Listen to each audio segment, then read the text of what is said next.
Informasi lain, pemirsa, tim forensik Rumah Sakit Bayangkara Pusdikshab Haraporong mengungkap hasil pemeriksaan terhadap jasad korban mutilasi di Sidoarjo, Jawa Timur. Berdasarkan hasil pemeriksaan kematian, korban mutilasi diperkirakan meninggal 3 hingga 5 hari sebelum jasad ditemukan di lokasi oleh warga.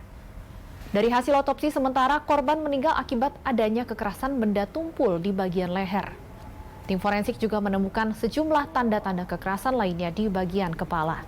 Korban sebelumnya dibunuh terlebih dahulu, kemudian dilakukan mutilasi yang diduga dilakukan oleh pelaku yang profesional.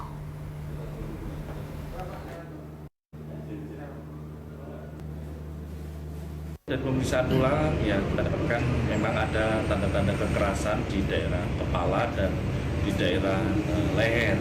Jadi perlu kami sampaikan, potongan ini dugaan awal dari tim forensik Rumah Sakit Bayangkara Pusdikshab adalah terjadi setelah kematian. Jadi dia dilakukan setelah terjadi tindak pada pembunuhan, kemudian dilakukan upaya mutilasi.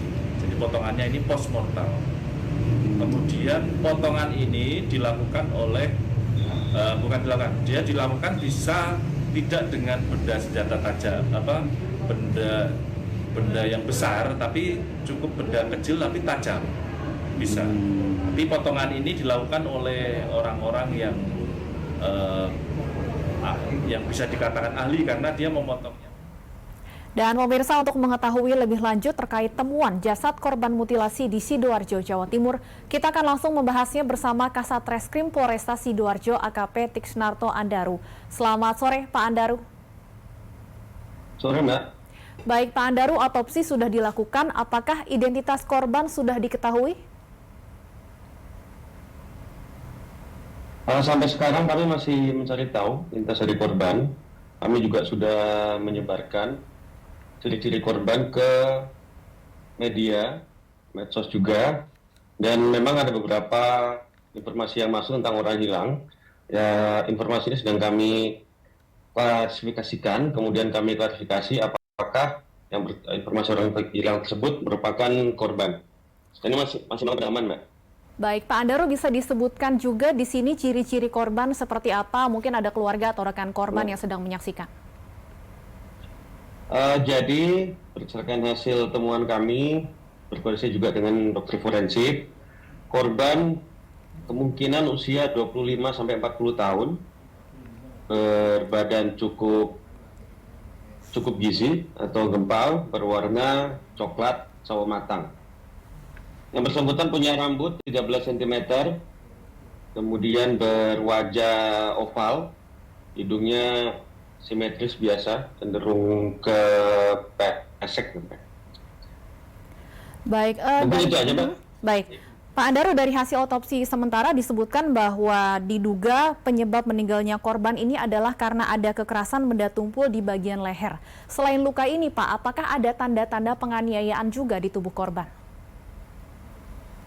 Jadi memang benar yang dikatakan oleh ahli forensik tadi, Mbak.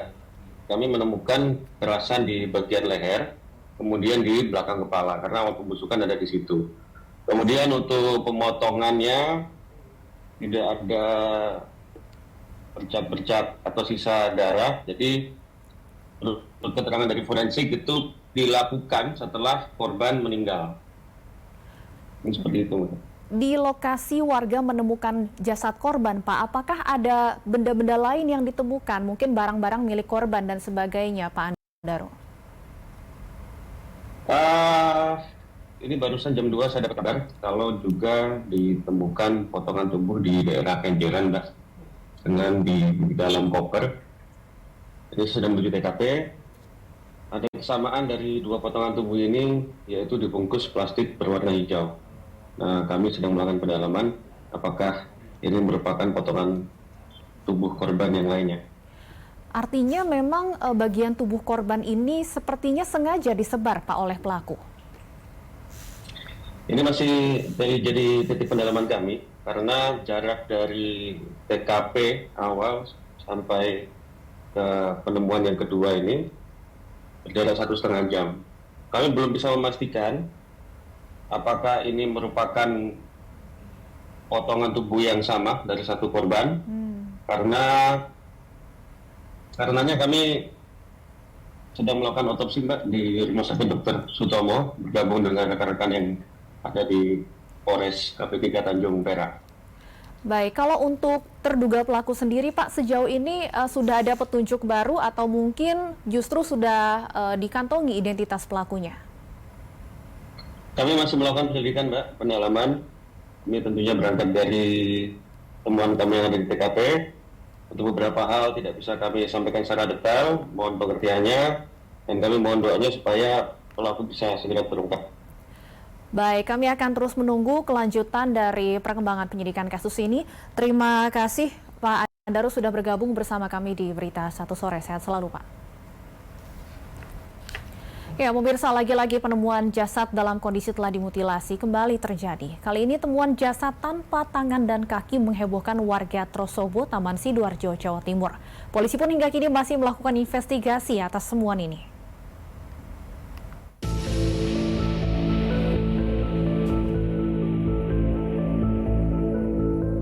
Warga Sidoarjo, Jawa Timur digegerkan dengan penemuan jasad yang diduga menjadi korban pembunuhan dengan cara mutilasi.